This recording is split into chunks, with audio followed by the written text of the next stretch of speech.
Okay, so today we're going to cover the first unit, which is understanding HR and payroll data between SuccessFactors Employee Central and Employee Central Payroll. So I'm going to use a US example, and we're going to go through this and kind of understand what we need in order for payroll to run successfully and all the components of that, along with covering how you access it, where the data lives, and all of that.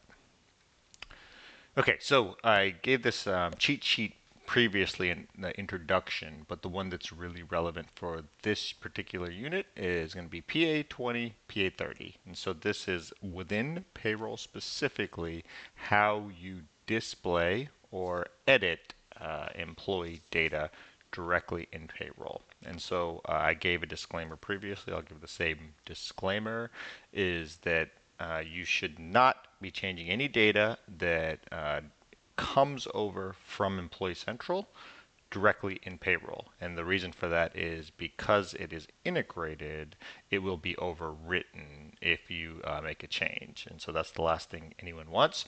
But the good news is we will go through and make it clear which types of data are reside in different places. So that is going to be specifically and explicitly covered.